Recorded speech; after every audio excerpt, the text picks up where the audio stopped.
Hi everyone, this side Gargi Sharma.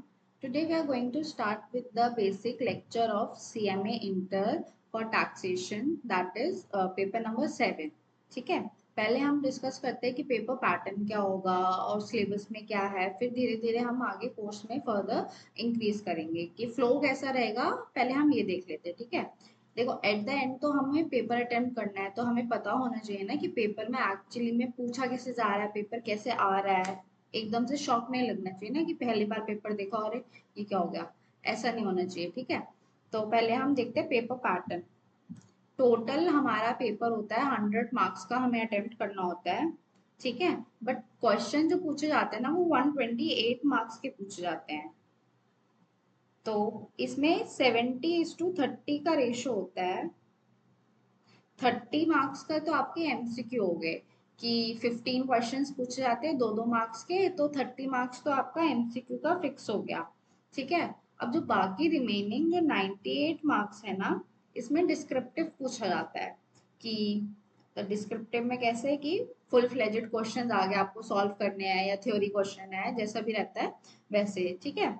तो इसमें क्या रहता है कि 7 क्वेश्चन होते हैं, उसमें से 5 क्वेश्चन तो आपको कंपल्सरी अटेम्प्ट करने हैं। 5 क्वेश्चन होते हैं, हर क्वेश्चन के 2 पार्ट होते हैं और 7 मार्क्स ईच का, हर क्वेश्चन 7 मार्क्स का होता है। तो उस हिसाब से 70 मार्क्स तो आ गए यहाँ पे, 70 + 30 100 मार्क्स तो यहाँ पर हो गए, ठीक है। अब जो बाकी जो 2 रिमेनिंग क्वेश्चन है ना, ये ऑप्शनल रहते हैं। अब जैसे मान लीजिए क्वेश्चन नंबर 5 है, उसके 2 पार्ट है, ए एंड बी। अब जैसे पार्ट ए में आपको ऑप्शन दे दिया कि क्वेश्चन दिस और दैट, जैसे ऑप्शन आ गया उसमें, तो आप ऊपर वाला करिए नीचे वाला करिए। या फिर क्वेश्चन नंबर 6 है, उसमें 2 पार्ट है, उसके पार्ट बी में आपको ऑप्शन ऑप्शन दे दिया कि क्वेश्चन नंबर ये करिए या ये वाला करिए। तो ऐसे 2 क्वेश्चन में आपको ऑप्शन मिल जाते हैं। तो वो भी कैसे रहते हैं, 2 क्वेश्चन होते हैं, 2 पार्ट रहते हैं और 7 मार्क्स ईच रहता है हर पार्ट का, हर मार्क, ठीक है, क्वेश्चन का। तो ये यहाँ पे 28 मार्क्स यहाँ पे हो जाते हैं। तो ऐसे करके 128 मार्क्स का पूरा पेपर रहता है, जिसमें से हमको 100 मार्क्स का अटेम्प्ट करना होता है, ठीक है। अब पहले हम ये जानते हैं कि हमारे सिलेबस में क्या है, सिलेबस में क्या बाइफिकेशन है, हमारी सिलेबस में हमें क्या क्या पढ़ने को मिलेगा, ठीक है। सिलेबस हमारा मोस्ट 2 पार्ट्स में डिवाइडेड है, डायरेक्ट टैक्सेशन और इनकम टैक्स, डायरेक्ट टैक्सेशन और इनडायरेक्ट टैक्सेशन, ठीक है।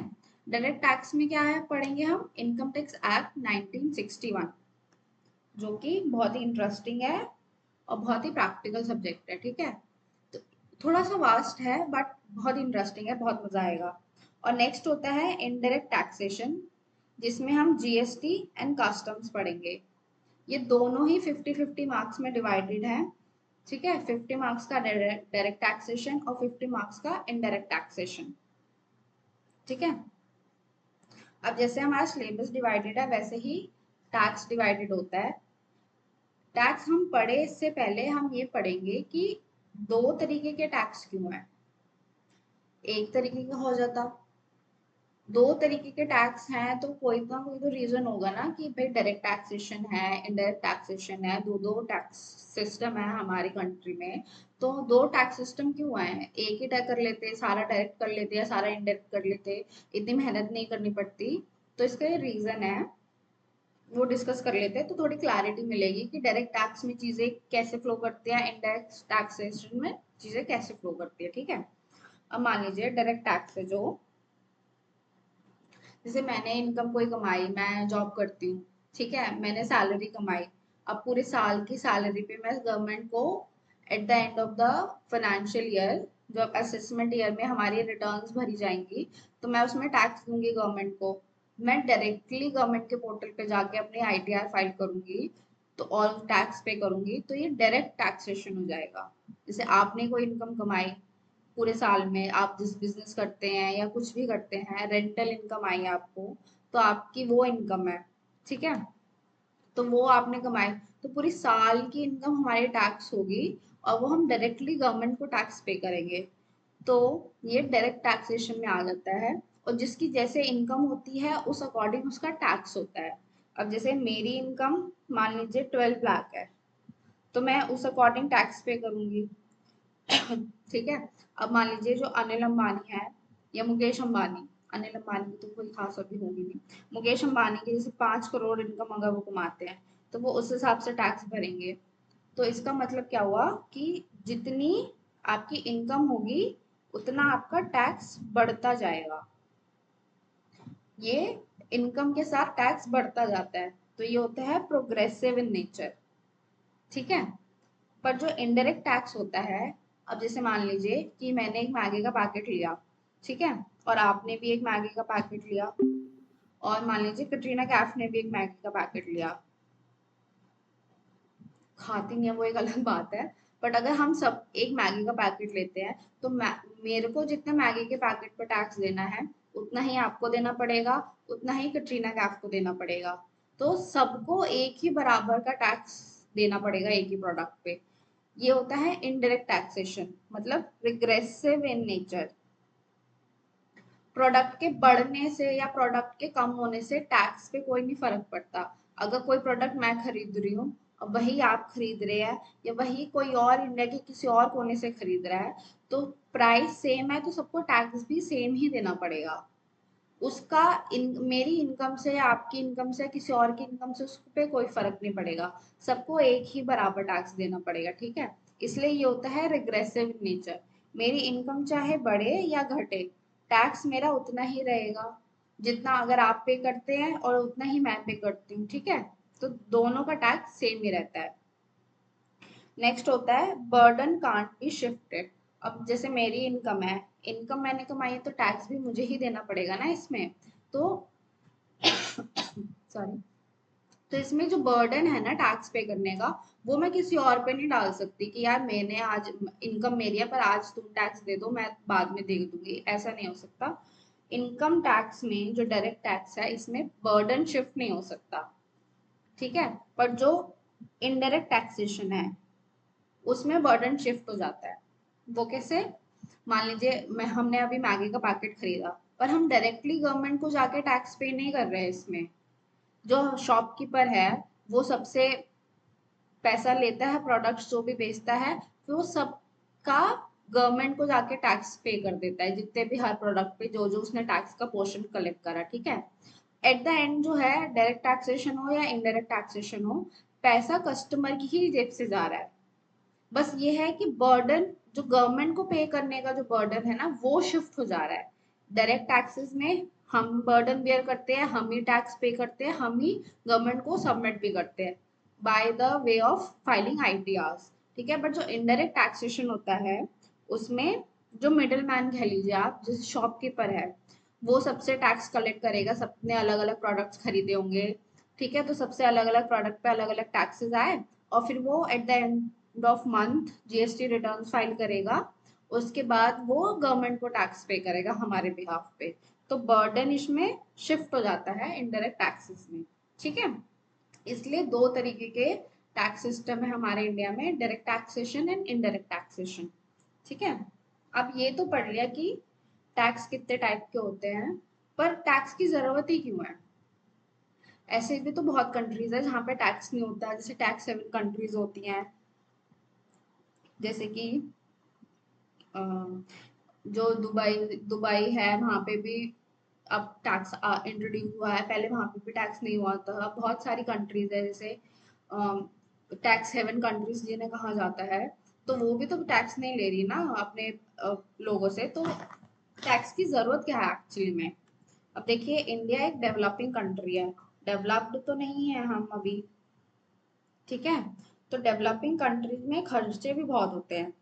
लाइक जो गवर्नमेंट हमें फैसिलिटीज प्रोवाइड कराती है, बहुत सारी स्कीम्स है गवर्नमेंट की जिसके थ्रू वो हमें फैसिलिटी प्रोवाइड कराती है गवर्नमेंट। ठीक है। जैसे कि आप मान लीजिए सुकन्या है, सुकन्या समृद्धि है, जनधन है, और है लाडली बहन है। ठीक है। और भी बहुत तरीके की गवर्नमेंट की बहुत टाइप्स की स्कीम्स चलती हैं। तो ये जो फैसिलिटीज प्रोवाइड कराती है गवर्नमेंट हमको इन स्कीम्स के थ्रू, तो उसका पैसा कहाँ से आता है? वो सब जो गवर्नमेंट हमसे टैक्स कलेक्ट करती है इनडायरेक्ट वे में या डायरेक्ट वे में, वो इन फैसिलिटीज के थ्रू ही वो ये फुलफिल कर पाती है, हमसे टैक्स कलेक्ट करती है और ये फैसिलिटीज प्रोवाइड कराती है। ठीक है, जो कंट्री में जो डेवलपमेंट हो रहे हैं, अब जब हम फोर्थ इकोनॉमी बन चुके हैं वर्ल्ड की, तो वो कैसे बने हैं? गवर्नमेंट ने हमसे टैक्सेस कलेक्ट कर रहे हैं, उसको उन्होंने यूज करा है, इंफ्रास्ट्रक्चर में यूज करा है, डिफेंस में यूज करा है, हेल्थ में यूज करा है, एजुकेशन में यूज करा है।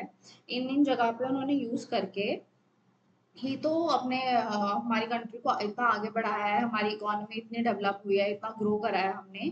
तो ये सब कैसे होता है? ये सब हमारे टैक्सेस की वजह से ही तो होता है। अब आप एक एग्जांपल लीजिए कि जैसे जैसे आप मानिए मैं हूँ, ठीक है, मेरा टैक्स बनता है, मान लीजिए 5,000 टैक्स बनता है मेरा, ठीक है। और जैसे आप हैं, आप हैं मिस्टर राम, मिस्टर राम का बनता है 7,000, ठीक है।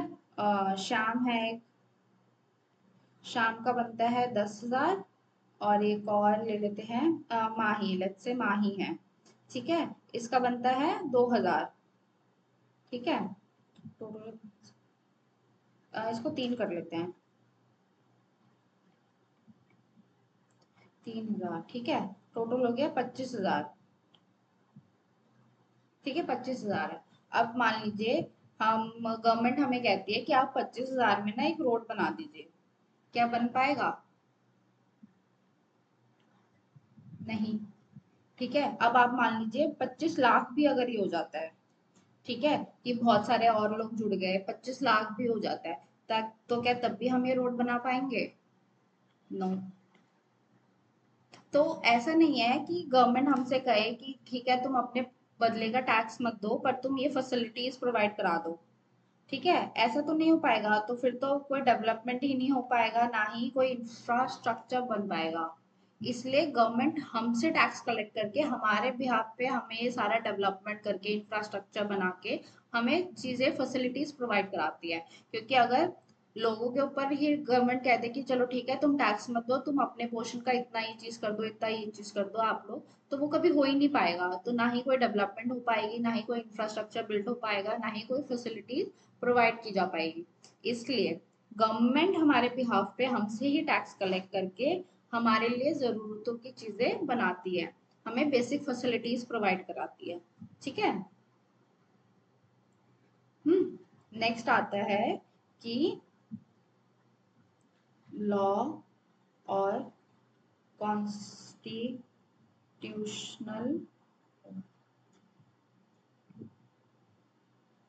Constitutional validity.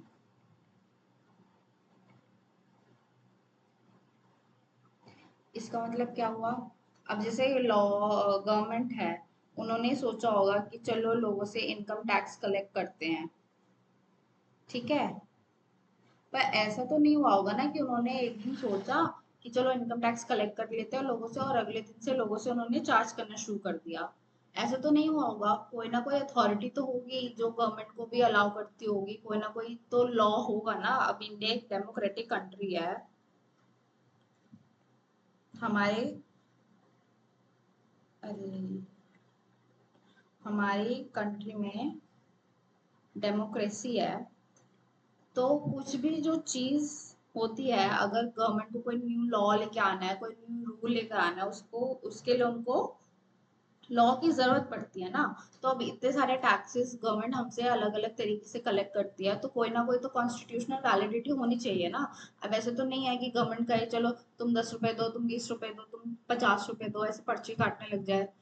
ऐसा तो नहीं होता। तो कॉन्स्टिट्यूशनल वैलिडिटी क्या है?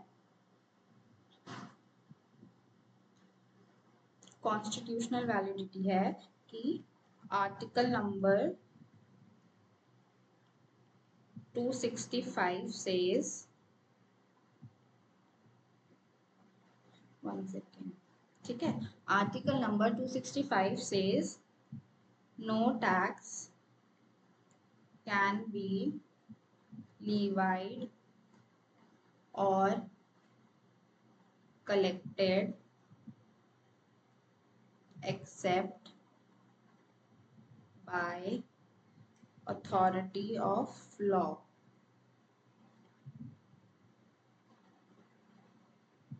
अब इसका मतलब क्या हुआ? अथॉरिटी ऑफ लॉ का मतलब, अथॉरिटी ऑफ लॉ में आते हैं पार्लियामेंट एंड प्रेसिडेंट। ठीक है, पार्लियामेंट में क्या क्या आ गया? Both houses of parliament, Lok Sabha and Rajya Sabha, and president का असेंट मीन साइन। ठीक है, अगर गवर्नमेंट को कोई भी टैक्स लेके आना है या कोई भी न्यू लॉ इंट्रोड्यूस कराना है जनरल पब्लिक के लिए, तो पहले वो both houses of parliament, Lok Sabha and Rajya Sabha में जाके वो डिस्कशन के लिए जाएगा। उस पे दोनों हाउसेस से अलग अलग अप्रूवल लगेंगे। उसके बाद वो जो बिल होगा, बिल जाएगा प्रेसिडेंट के पास जाएगा, उसके बाद प्रेसिडेंट अपने साइन बनेंगे, देन फाइनली वो एक्ट बन जाएगा। ठीक है, तो इसलिए जो हमारा आर्टिकल है वो हमें गवर्नमेंट को ऑथराइज करता है कि कोई भी टैक्स ना वो कलेक्ट कर पाएंगे ना वो लेवी कर पाएंगे। लेवी मीन्स लगा पाएंगे और कलेक्शन मीन्स वो हमसे ले पाएंगे। ठीक है, एक्सेप्ट अथॉरिटी ऑफ लॉ, मतलब जब तक पार्लियामेंट से या पार्लियामेंट प्लस, ठीक है ये ध्यान रखना, पार्लियामेंट प्लस प्रेसिडेंट का असेंट जब तक ना मिल जाए तब तक वो कोई भी लॉ नहीं बना पाएंगे, ना ही तब तक वो कोई टैक्स कलेक्ट कर पाएंगे। तो इसलिए जो इनकम टैक्स एक्ट है 1961, ये भी पार्लियामेंट में ही जाके अप्रूव हुआ होगा, प्रेसिडेंट के साइन हुए होंगे, तब जाके ये एक्ट बना होगा। ठीक है, फिर अब नेक्स्ट आता है आर्टिकल नंबर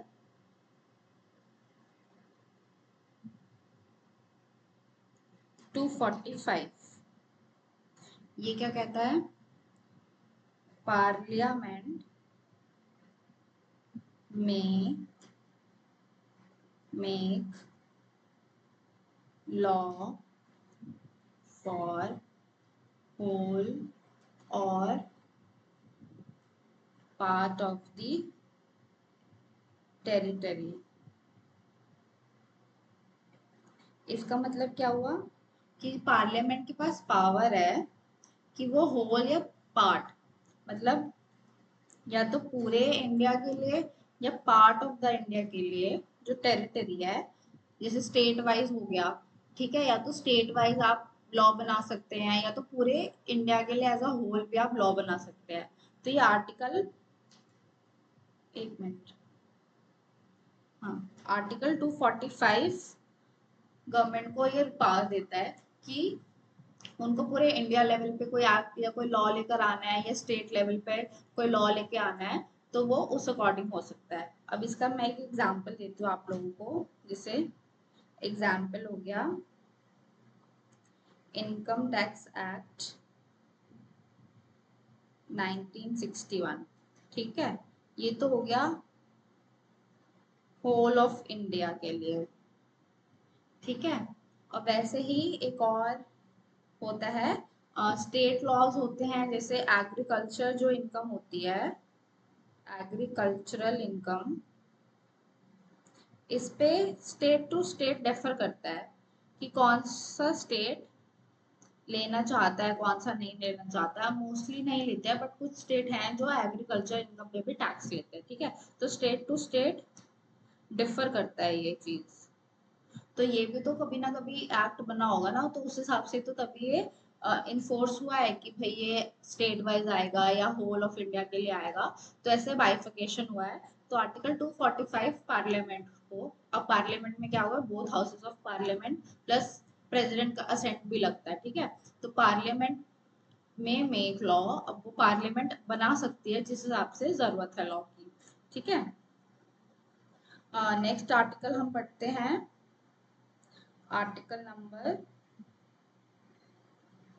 246।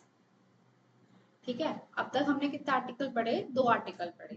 पहला पढ़ा हमने 265, जो ये कहता है कि गवर्नमेंट हमसे कोई भी टैक्स नहीं ले सकती जब तक उसको अथॉरिटी ऑफ लॉ ना दी गई हो। अथॉरिटी ऑफ लॉ कैसे दी जाएगी? पार्लियामेंट में अप्रूवल मिलेगा दोनों हाउसेस से, और प्रेसिडेंट का भी अप्रूवल, बोथ। ठीक है, parliament parliament approval plus president assent, दोनों मिलने के बाद ही कोई लॉ अप्रूव हो पाएगा। ये हमने पढ़ा आर्टिकल नंबर 265 में।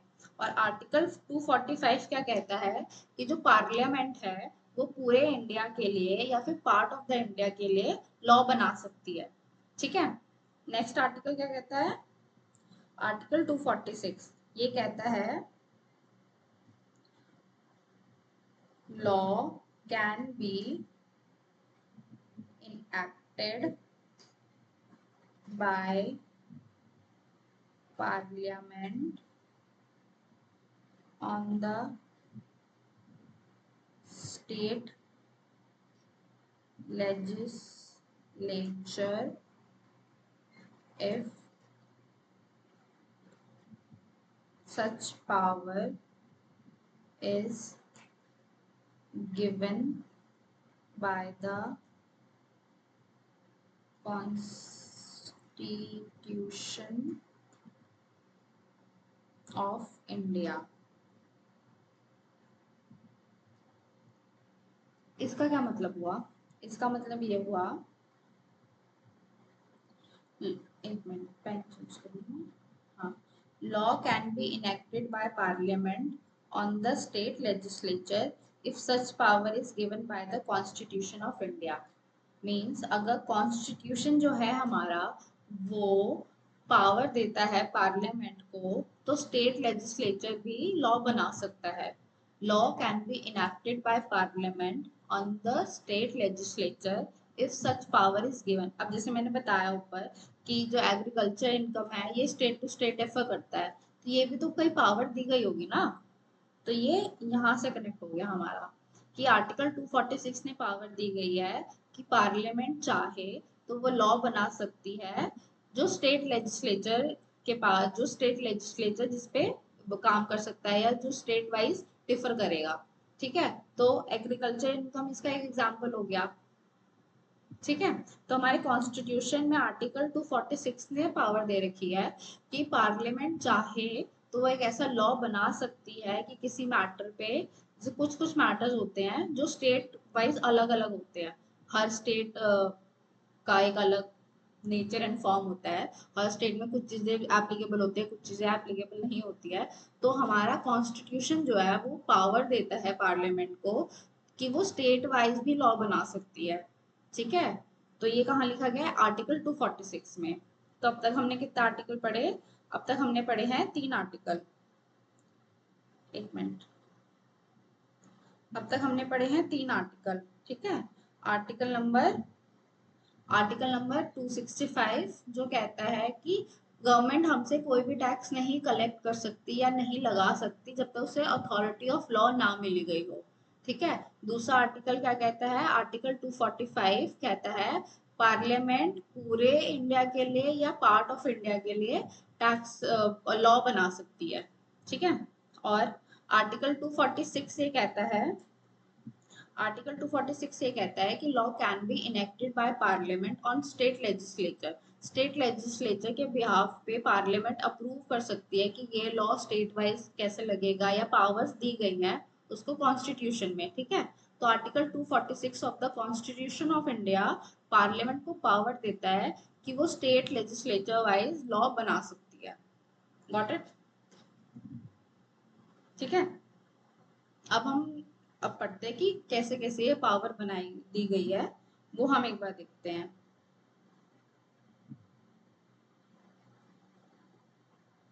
सच पावर इज, ये पावर कहाँ दी गई है?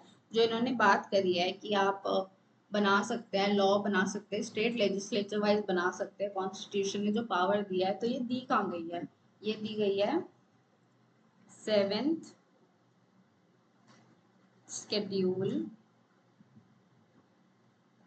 ठीक है, 7th schedule of the constitution of India. ठीक है, और ये कैसे कैसे दी गई है? Under the following list. हमें 3 लिस्ट पढ़नी है।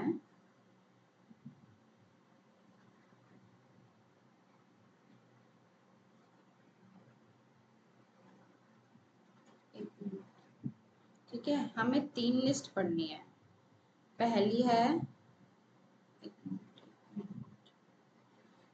है union list. List 1 is union list. List 2 is state list. ठीक है, लिस्ट 3 क्या होगी? Any guesses? Concurrent list.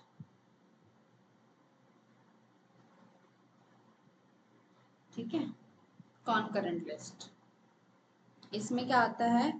अब इनकम टैक्स तो पूरे वर्ल्ड वाइड, सॉरी पूरे इंडिया लेवल पर है, तो ये किस में आएगा? यूनियन लिस्ट में, क्योंकि ये पूरा इंडिया एज अ होल के लिए इसमें चीजें आती हैं। ठीक है, तो इसमें आती है एंट्री नंबर 82, जो इनकम टैक्स के बारे में बात करती है। ठीक है, अब जो एग्रीकल्चर इनकम पे जो टैक्स लगता है वो हमने पढ़ा था कि स्टेट वाइज डिफर करता है, तो वो लिस्ट नंबर 2 में आएगा। अब लिस्ट नंबर 3 में क्या आता है कि centre means union plus state, centre and state दोनों मिलकर किसी भी मैटर पे डिस्कशन कर सकते हैं। ठीक है, और कुछ भी मिलकर दोनों को अगर कुछ करना है तो दोनों मिलकर यहाँ पे डिस्कशन कर सकते हैं, और वो इस लिस्ट का पार्ट बनेगा। तो कौन कितने लिस्ट टाइप्स ऑफ लिस्ट हुए? Union list, first list is union list, second is state list, third is concurrent list. ठीक है, यूनियन लिस्ट में सेंटर गवर्नमेंट पूरे इंडिया लेवल पे कंट्रोल करती है ना, तो सेंट्रल गवर्नमेंट या फिर यूनियन लिस्ट आप कह लो, तो ये फर्स्ट लिस्ट होती है हमारी। सेकेंड लिस्ट हमारी होती है state wise list, state list होती है। और थर्ड आती है कॉन्करेंट, जिसपे दोनों मिलकर किसी भी मैटर पे डिस्कशन कर सकते हैं, किसी भी मैटर पे आगे जाके फर्दर लॉ बना सकते हैं। ठीक है, अभी तक इसमें सच कोई वो है नहीं ये लिस्ट 3 में। ठीक है, अब तो ये हमने पढ़ा कि हम पढ़ क्या रहे थे, पहले ये देखते हैं। हम पढ़ रहे थे कि हमने अभी तक ये पढ़ा कि टाइप्स ऑफ टैक्सेशन क्या होते हैं, फिर हमने पढ़ा कि हमें टैक्सेशन की जरूरत ही क्यों है, टाइप्स ऑफ टैक्सेशन क्या होते हैं, फिर हमने पढ़ा कि नीड ऑफ टैक्सेशन क्या है, कि टैक्सेशन पढ़ रहे हैं, तरीके तरीके के टैक्सेस दे रहे हैं, पर इसकी जरूरत क्या है, ये हमने पढ़ा। ठीक है, फिर हमने पढ़ा कि चलो ठीक है, टैक्स की जरूरत भी है, टैक्स हमें फैसिलिटीज प्रोवाइड कराता है, तरीके तरीके के टैक्स होते हैं, पर गवर्नमेंट को कॉन्स्टिट्यूशनल वैलिडिटी कैसे मिली, ये भी हमने पढ़ा कि गवर्नमेंट अगर हमसे टैक्स ले रही है, कलेक्ट कर रही है, हम पे टैक्स लगा रही है, तो गवर्नमेंट को किसने अप्रूव करी है चीज। ठीक है, तो ये भी हमने पढ़ लिया कि लॉ और कॉन्स्टिट्यूशनल वैलिडिटी आ गई इसमें। ठीक है, अब हम ये पढ़ते हैं कि हमारे सिलेबस में एक्चुअली में है क्या। सिलेबस में है हमारे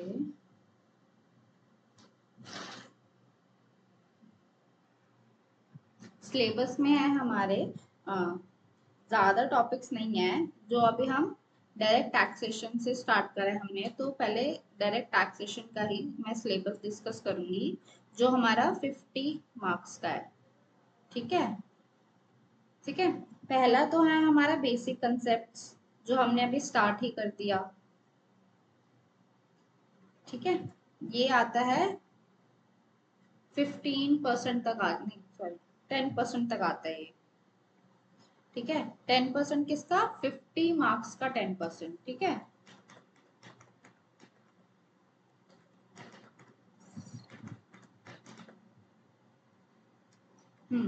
ठीक है, 10% आता है 50 मार्क्स का।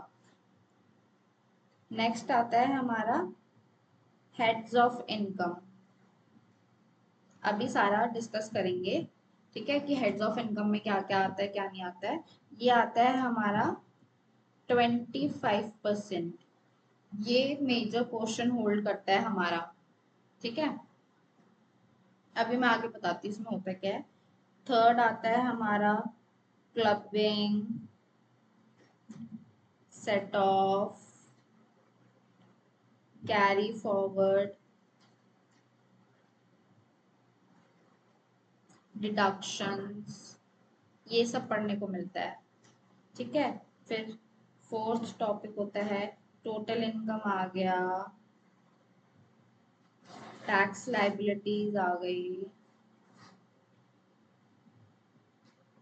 एडवांस टैक्स है, एडवांस टैक्स, टीडीएस, टीसीएस। ठीक है, ये सब मिला के 15% का। ठीक है, ये सब मिला के 15% का हो जाता है। तो ऐसे टोटल 50% हमारा डायरेक्ट टैक्स का सिलेबस पूरा होता है इसमें। ठीक है, टैक्स का। अब मेन तो मुद्दा बेसिक कंसेप्ट तो हम ये जानेंगे कि टैक्स में डेफिनेशंस क्या क्या होती हैं, बेस क्या है उसका, कौन क्या क्या, अलग अलग तरीके की डेफिनेशंस आएंगी, पूरा हिस्ट्री क्या थी टैक्स की, ये सब जो छोटी मोटी चीजें हैं। ठीक है, फिर हेड्स ऑफ इनकम में क्या आता है ये मैं बताती हूँ आपको। हेड्स ऑफ इनकम, अब आप ये सोचिए कि सोर्सेज ऑफ इनकम तो बहुत सारे हैं, means there are a number of sources जिससे आप इनकम कमा सकते हैं। ठीक है, बट हम इनकम टैक्स पढ़ रहे हैं, तो हम इनकम पे टैक्स पढ़ रहे हैं। तो इनकम आप कितने भी तरीकों से कमा लो, कोई सी भी इनकम कमा लो, पर उस पर टैक्स देना पड़ेगा। तो टैक्स कैसे लगेगा, तो उसके लिए हेड्स है। आप दुनिया भर में, एंड आई मीन दुनिया भर में आप जितनी भी इनकम कमा ले, सब 5 हेड्स में कवर हो जाएगी। हाँ, चाहे आप कितने भी तरीके की इनकम कमाए, कैसे भी कमाए, पर जो 5 हेड्स है ना हमारे इनकम टैक्स में, इसमें ये सारी इनकम कवर हो जाएगी। तो वो मैं बताती हूँ। पहला है सैलरी, फर्स्ट इज सैलरी। ठीक है, अब मान लीजिए कि कोई जॉब करता है, एग्जाम्पल में रामू है।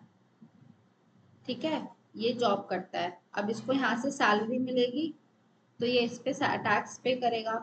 तो वो कहाँ पे जाके टैक्स होगी, सैलरी के हेड में। ठीक है, फिर नेक्स्ट आता है हाउस प्रॉपर्टी।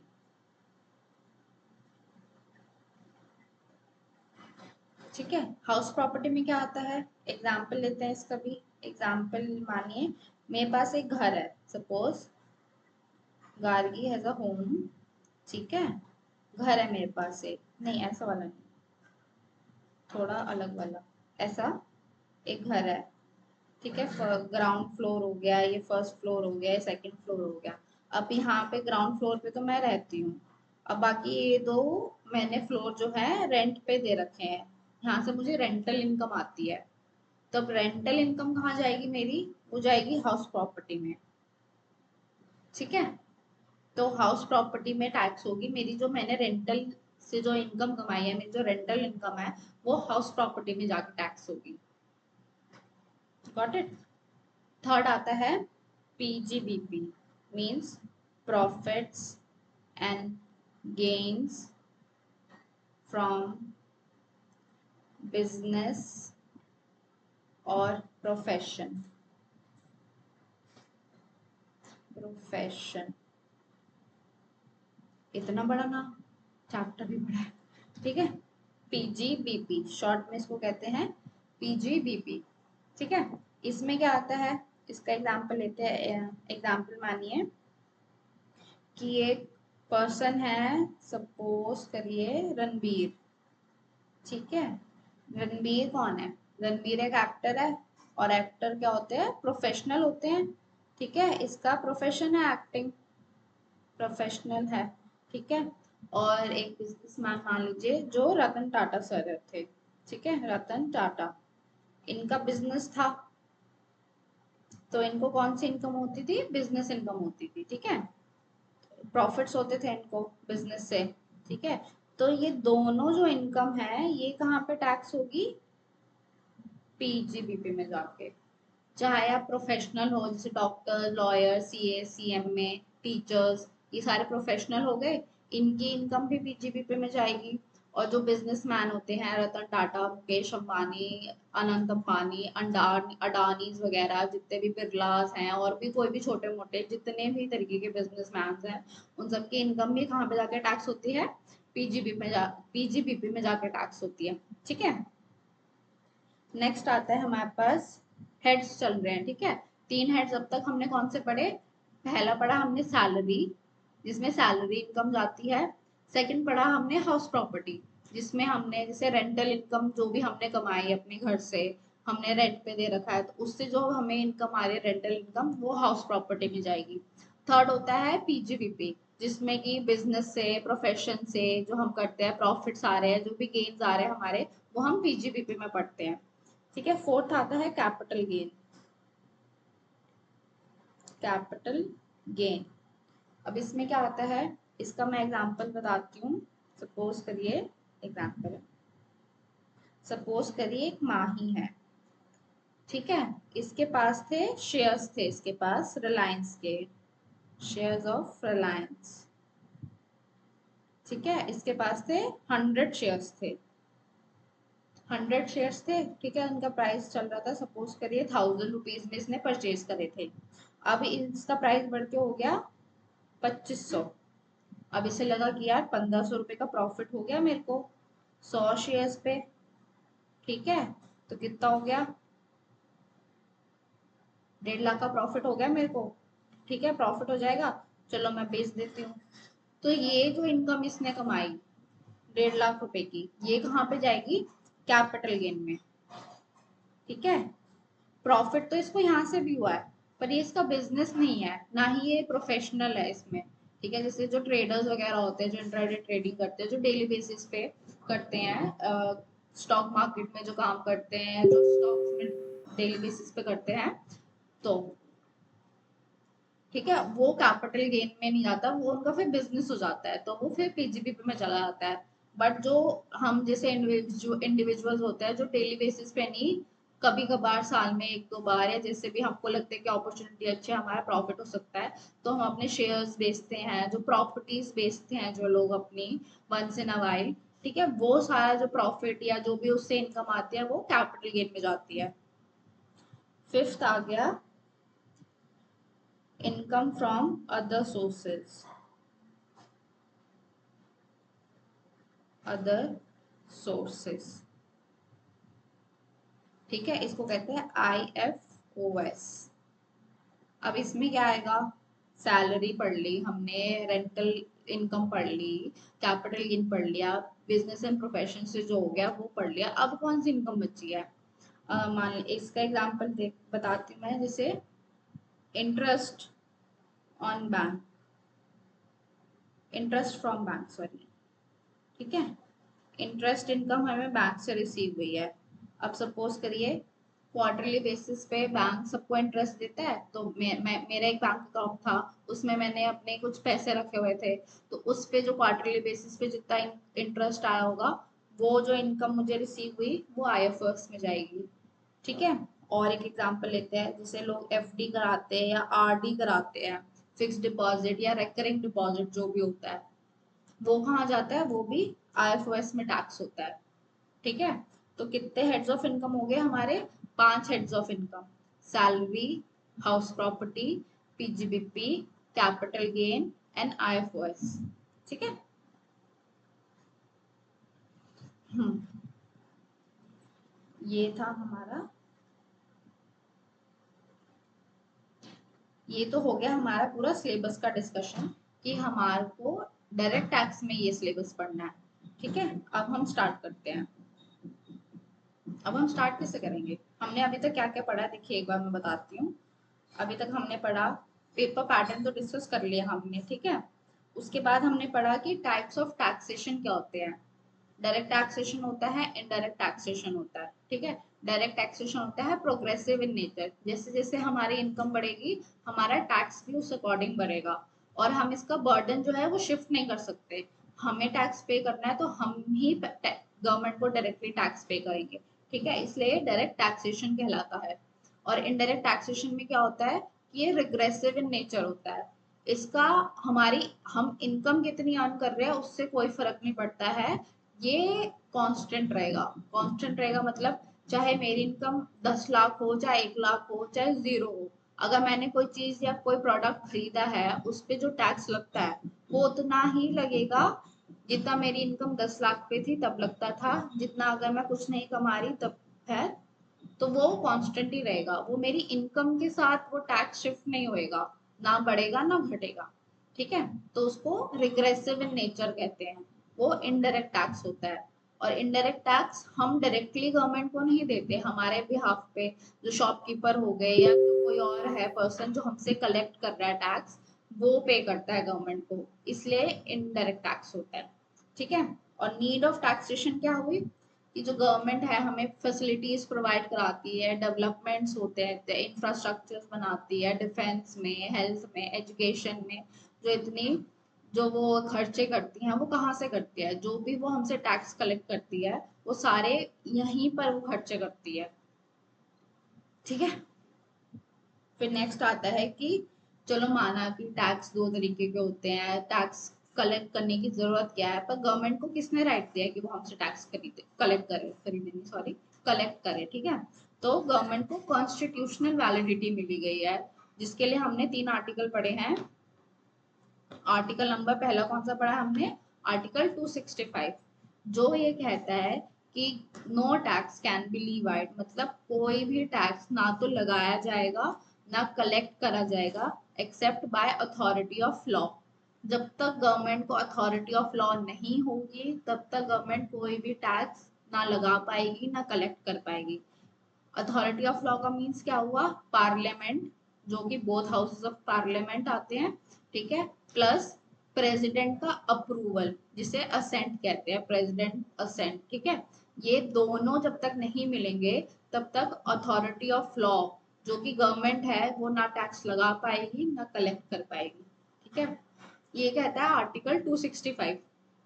आर्टिकल 245 क्या कहता है कि जो पार्लियामेंट है या तो वो होल ऑफ इंडिया के लिए या फिर पार्ट ऑफ इंडिया के लिए टैक्स बना सक लॉ बना सकती है।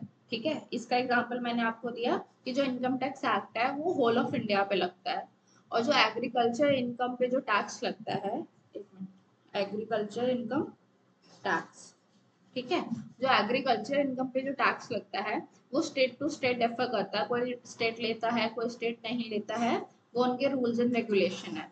तो ये पावर भी किसने दिया है, आर्टिकल 245 ने दिया है पार्लियामेंट को, कि भाई आप ऐसे लॉ बना सकते हो। ठीक है। अब स्टेट वाइज तो पावर दी गई है, तो आर्टिकल 246 क्या कहता है कि जो पार्लियामेंट है, 245 और 246 में फर्क क्या है। 245 कहता है कि आप होल और पार्ट ऑफ इंडिया के लिए लॉ बना सकते हो। ठीक है। और जो 246 है वो ये कहता है कि अब भाई स्टेट को ये हमने अगर ये काम दे दिया करने के लिए तो हर स्टेट तो अपना फायदा दिखेगा ना, तो पार्लियामेंट उसके बिहाफ पे काम करती है। Law can be enacted by parliament, parliament ऐसा लॉ बनाती है ऑन द स्टेट लेजिस्लेचर की जो कॉन्स्टिट्यूशन ऑफ इंडिया में जो पावर दी गई है उसके बिहाफ पे। ठीक है। अब ये के पावर्स कहाँ दी गई है, ये लिस्ट में पावर दी गई है कि जो यूनियन लिस्ट है, स्टेट लिस्ट है, कॉन्करेंट लिस्ट है, ये सारे 3 लिस्ट है, मेजरली हमें 2 ही पढ़नी है, थर्ड लिस्ट जो है उसमें इतना नहीं है कुछ। तो यूनियन लिस्ट में सारी यूनियन की पावर है कि सेंट्रल गवर्नमेंट की ये पावर है, इसके बाहर वो नहीं जा सकती है। और जो स्टेट लिस्ट है उसमें सिर्फ स्टेट की पावर है कि स्टेट जो गवर्नमेंट है वो ये टैक्स लगा सकती है, वो ये ऐसा कर सकती है, वो वैसा कर सकती है, तो इसके बाहर वो नहीं जा सकती। तो सबका एक दायरा फिक्स कर दिया गया है इस रूल आर्टिकल 246 में।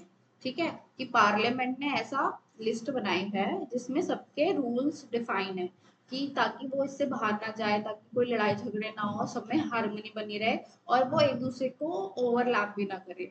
अब जैसे स्टेट लिस्ट में कोई मैटर आए और वो ही यूनियन लिस्ट में भी आ जाए तो ये दोनों एक दूसरे को ओवरलैप कर जाएंगे ना, तो इसलिए ना कोई लड़ाई झगड़े हो स्टेट्स के अंदर, एज अ कंट्री कोई लड़ाई झगड़े ना हो लॉ को लेकर। तो इसलिए अलग अलग बाइफिकेशन कर दी गए कि आप इस पे टैक्स, आप इस पे लॉ बनाइए, आपके लिए ये रूल है, आपके लिए ये आपका ये दायरा है। ठीक है। अब फिर हमने सिलेबस डिस्कस करा कि हमें सिलेबस में क्या क्या पढ़ना है। मेजर हमारा फोकस हेड्स ऑफ इनकम में रहेगा। उसके बाद हम क्लबिंग, सेट ऑफ, जो भी छोटे छोटे टॉपिक्स हैं वो पढ़ेंगे। डिडक्शंस क्या होती हैं, टोटल इनकम कैसे कैलकुलेट करते हैं, टैक्स लाइबिलिटी कैसे कैलकुलेट की जाती है, एडवांस टैक्स क्या होता है, टीडीएस, टीसीएस, ये सब क्या होता है, ये हम डायरेक्ट टैक्स में पढ़ेंगे, ठीक है। और फिर आज हमने पढ़ा कि हेड्स ऑफ इनकम में क्या आता है। पहला हेड होता है सैलरी। जो भी मैंने साल में जितनी भी सैलरी कमाई है, जो भी मेरी सैलरी की इनकम है, वो सैलरी के हेड में जाके टैक्स होगी, ठीक है। फिर सेकंड आता है हाउस प्रॉपर्टी, कि जैसे मेरा जो हाउस है उस पे मैंने 2 फ्लोर रेंट पे दे रखे हैं, उससे जो रेंटल इनकम आ रही है वो कहाँ पे जाके टैक्स होगी, वो हाउस प्रॉपर्टी में जाके टैक्स होगी, ठीक है। थर्ड में आता है पीजीबीपी, कि अगर जैसे मैं प्रोफेशनल हूँ या मेरा कोई बिजनेस है, उससे मेरे को कोई प्रॉफिट्स आ रहे हैं, कोई गेन आ रहे हैं, मैं जो भी इनकम कमा रही हूँ वो मेरा पीजीबीपी में जाके टैक्स होगा, ठीक है।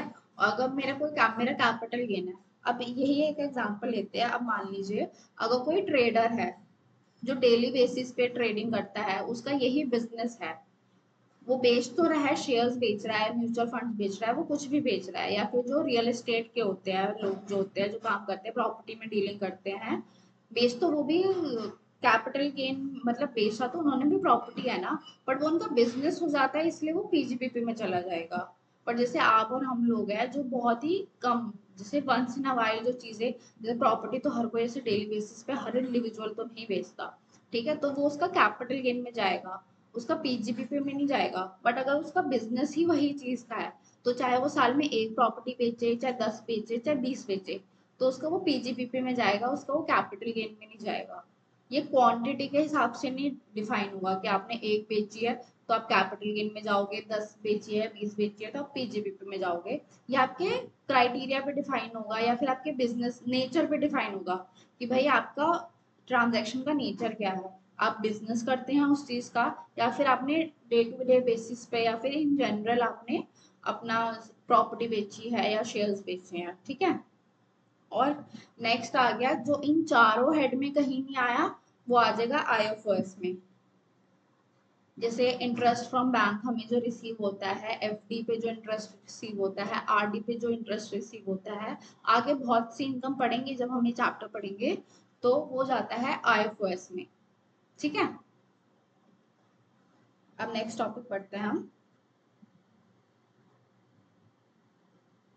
आपने ये तो पढ़ा है कि हमारा है, हम पढ़ क्या रहे हैं, इनकम टैक्स एक्ट 1961, ठीक है।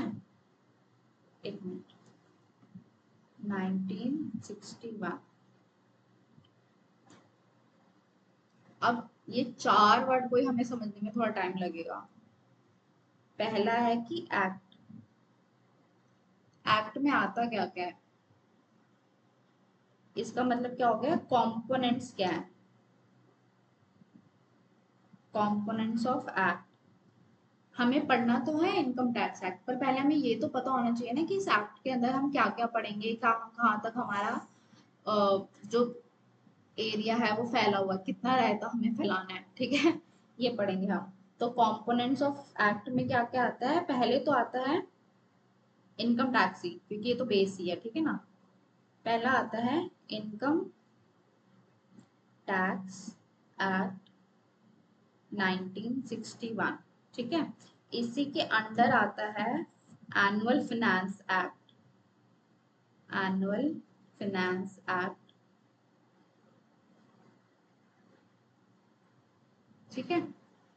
हर साल एक एक्ट, हर साल, एवरी ईयर, एक मिनट, एवरी ईयर जो हमारे फाइनेंस मिनिस्टर है, जो निर्मला सीतारमन जी है, एवरी ईयर वो 1 फेब को एनुअल अपना फाइनेंस बजट लेकर आती हैं, ठीक है। बजट लेके आते हैं, वो इंट्रोड्यूस कराती हैं कि अब गोइंग फर्दर आने वाले साल में ये अमेंडमेंट्स आएंगी, ये चेंजेस आएंगे। तो 1 फेब को हमारा जो बजट इंट्रोड्यूस करा जाता है। अब आप ये सोचिए, जो एक्ट तो 1961 का है, तो क्या इतना पुराना एक्ट अभी तक चलता हुआ आ रहा है, ऐसा तो नहीं होगा, चीजें तो जैसे इंट्रोड्यूस होती हैं। अभी भी जो है हमारा जो बजट आया था उसमें भी गवर्नमेंट ने बोला था कि 12 लाख तक कोई टैक्स नहीं लगेगा। तो ये कैसे वो इनकॉर्पोरेट करेंगे इस एक्ट के अंदर? तो वो थ्रू बजट होता है, फिनेंस बिल आता है, उसको बोथ हाउस ऑफ पार्लियामेंट में डिस्कस करा जाता है, उसके बाद प्रेसिडेंट का अप्रूवल लगता है उसमें, फिर उसके बाद जाके फाइनेंस एक्ट बन जाता है, फिर वही चीज इनकॉर्पोरेट हो जाती है हमारे इनकम टैक्स में एज अमेंडमेंट्स। ठीक है, तो इनकम टैक्स एक्ट अमेंड नहीं होता है, हर साल में बजट्स आते हैं, उसमें जो चेंजेस होते हैं वो एनुअल फाइनेंस एक्ट में अमेंडमेंट्स के तौर पे आते हैं, वो इनकॉर्पोरेट होते हैं इनकम टैक्स एक्ट में। तो इनकम टैक्स एक्ट कभी भी अमेंडमेंट में नहीं आता। ठीक है, तो ये अगर कोई कहे कि इनकम टैक्स एक्ट अमेंड हो गया, ये गलत हो जाएगा। एनुअल फाइनेंस एक्ट के थ्रू जो बजट में जो चीजें इनकॉर्पोरेट की जाती है वो एज अ अमेंडमेंट हमें इनकम टैक्स एक्ट में पढ़ाई जाती है। ठीक है, फिर इसको मैं नंबरिंग दे देती हूँ। कंपोनेंट्स में पहला हो गया इनकम टैक्स एक्ट, दूसरा हो गया income tax rules, income tax rules. ठीक है, 1962। अब आप ये सोचिए कि एक्ट तो 1961 में आ गया, पर रूल 1962 में क्यों, एक साल बाद क्यों आए रूल? इतना टाइम लग गया रूल को आने में, सोच के बताना आप मेरे को। ठीक है, मैं नेक्स्ट क्लास में आपको बताऊंगी। थर्ड आता है नोटिफिकेशंस एंड सर्कुलर्स। इसका क्या मतलब हुआ मैम? इसका मतलब ये हुआ, मैं बताती हूँ। जो नोटिफिकेशंस है ना, अलग पेन यूज कर लेते हैं। जो नोटिफिकेशंस हैं ये सेंट्रल गवर्नमेंट, ठीक है, एक मिनट, सेंट्रल गवर्नमेंट जो है हमारी, सेंट्रल गवर्नमेंट ये इशू करती है नोटिफिकेशन। जैसे अभी जो बजट आया होगा इसके बाद जब ये इनकॉर्पोरेट हो जाएगा, ये फाइनल हो गया, अब लोग जैसे इसको जैसे जैसे डेली बेसिस में काम में आएगा। अब जैसे लोगों का सवाल था कि भाई अगर मेरी इनकम 12 लाख 1 रुपया भी होगी तो क्या मुझे टैक्स देना पड़ेगा कि नहीं, अब या फिर मेरी इनकम 11.5 लाख है तो मेरा टैक्स का क्या हिसाब किताब रहेगा।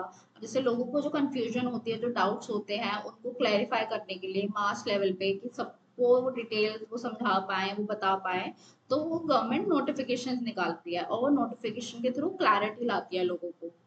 ठीक है, तो ये सेंट्रल गवर्नमेंट निकालती है, सेंट्रल गवर्नमेंट थ्रू सीबीडीटी। अभी मैं बताती हूँ सीबीडीटी क्या होती है। ठीक है, और जो सर्कुलर्स होते हैं ये निकालता है डिपार्टमेंट, सॉरी ये सीबीडीटी निकालती, ये सीबीडीटी निकालती है। ठीक है, ये सीबीडीटी निकालती है, और ये किसके लिए निकालती है? अपने डिपार्टमेंट के लोगों के लिए, फॉर डिपार्टमेंट। ऐसा क्यों? अब आप ये मानिए कि जैसे हम इंडिविजुअल है, अगर हमें इतने डाउट हो सकते हैं तो हो सकते हैं ना जो डिपार्टमेंट में लोग काम कर रहे हो उनको भी तो डाउट्स हो सकते हैं। अब अगर एक डिपार्टमेंट में जैसे बहुत लोग हैं, अब लोगों के डिपार्टमेंट के लोगों के अंदर ही अगर कॉन्फ्लिक्ट्स आने लगे तो वो आगे लोगों को क्या बताएंगे? तो डिपार्टमेंट के विद इन में अगर कोई कंफ्यूजन ना है, सबका अगर कोई कहता है कि 12 लाख पे इन टैक्स नहीं जाना, तो डिपार्टमेंट का हर बंदे को ये क्लैरिफाई हो कि 12 लाख तक की इनकम पे टैक्स नहीं जाना, तो वो क्यों नहीं जाना। तो ये डिपार्टमेंट में कोई कंफ्यूजन ना हो, इसके लिए जो सीबीडीटी होती है वो डिपार्टमेंट के लिए सर्कुलर निकालती है। ठीक है, तो इसलिए ये भी हमारे उसका पार्ट है जो हम पढ़ेंगे। तो अभी तक कंपोनेंट्स क्या क्या पढ़े हमने? इनकम टैक्स एक्ट जो तो हमारा बेस है ही है, एनुअल फाइनेंस एक्ट हम पढ़ेंगे, इनकम टैक्स रूल्स हम पढ़ेंगे, नोटिफिकेशंस पढ़ेंगे, सर्कुलर्स पढ़ेंगे, और जो लास्ट होता है लीगल डिसीजंस, लीगल डिसीजंस यानी कि केस लॉज। ठीक है, ये भी हमारे उसका पार्ट है, तो ये भी हम पढ़ेंगे, सिलेबस का पार्ट है। तो मतलब एक्ट्स में कंपोनेंट्स में क्या क्या आ गया? कंपोनेंट्स का मतलब क्या हो गया कि इनकम टैक्स टैक्स एक्ट में कि क्या क्या चीजें आती हैं। तो इनकम टैक्स एक्ट में सिर्फ इनकम टैक्स ही नहीं आता, इनकम टैक्स में बहुत सारी चीजें आती हैं, ठीक है। इनकम टैक्स में बहुत सारी चीजें आती हैं। तो क्या क्या आती हैं? 5 चीजें आती हैं। इनकम टैक्स एक्ट आता है, इनकम टैक्स रूल्स आते हैं, नोटिफिकेशंस आती हैं, सर्कुलर्स आते हैं एंड लीगल डिसीजंस आते हैं। ये 5 चीजें आती हैं, ठीक है। नेक्स्ट अब हम पढ़ते हैं। अभी हमने पढ़ा एक्ट का मतलब क्या होता है, अब हम पढ़ेंगे टैक्स का मतलब क्या होता है। टैक्स पढ़ तो रहे भाई, टैक्स इतने टाइप के होते हैं, टैक्स की जरूरत क्यों है, ये वो सब पढ़ लिया, पर टैक्स क्या होता है अब हम ये पढ़ेंगे, टैक्स, ठीक है। पहली बात तो ये कंपल्सरी चार्ज है।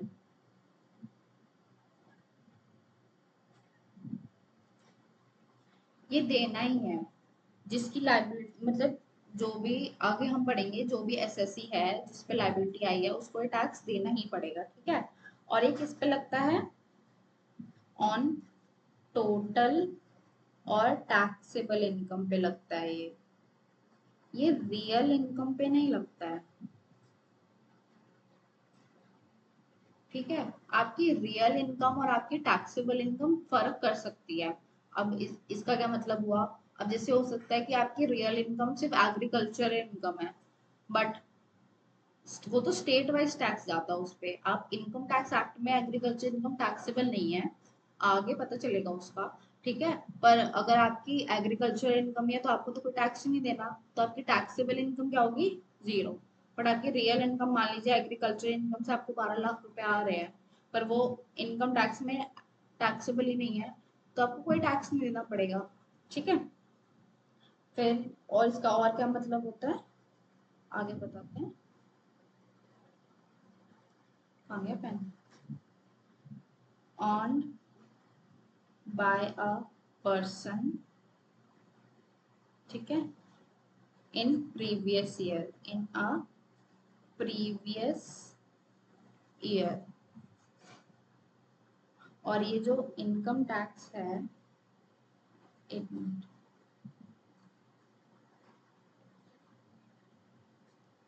इनकम टैक्स, ठीक है, applicable to whole of India, ठीक है। टैक्स का मतलब समझ गए? कंपल्सरी चार्ज होता है जिसकी टोटल इनकम या टैक्सेबल इनकम जो भी पर्सन ने अर्न करी है, ठीक है, प्रीवियस ईयर में, चाहे वो इंडिया में कहीं भी रहता हो, ठीक है, उसको टैक्स देना पड़ेगा। अब ये प्रीवियस ईयर ही क्यों? क्योंकि अब गवर्नमेंट आपसे हर दिन आके या हर महीने में एक बार आके बोले चलो टैक्स दो टैक्स दो, ऐसे तो अच्छा नहीं लगता ना। तो इसलिए जो पूरे साल में हम कमाते हैं इनकम, जैसे अभी आईटीआर का सीजन स्टार्ट हो गया है, अब सब लोग रिटर्न्स भरना स्टार्ट करेंगे, तो जो 24-25 में जो उन्होंने इनकम कमाई इस साल में, ये हो गया प्रीवियस ईयर, ठीक है। अब इसका टैक्स कहाँ देंगे? 25-26, दैट इज असेसमेंट ईयर, ठीक है, ठीक है। इसलिए असेसमेंट ईयर और प्रीवियस ईयर का कंसेप्ट आता है कि जो हम पूरे साल में हमने पीछे जो प्रीवियस ईयर में जिस साल हम इनकम कमाते हैं उसे प्रीवियस ईयर कहते हैं, और जिस साल हम उसको टैक्स देते हैं, उस पर टैक्स लगता है, उसे असेसमेंट ईयर कहते हैं, ठीक है। अभी यहाँ तक ही खत्म करते हैं अपना इस सेशन को, बाकी हम आगे कंटिन्यू करेंगे नेक्स्ट सेशन में। Okay, bye.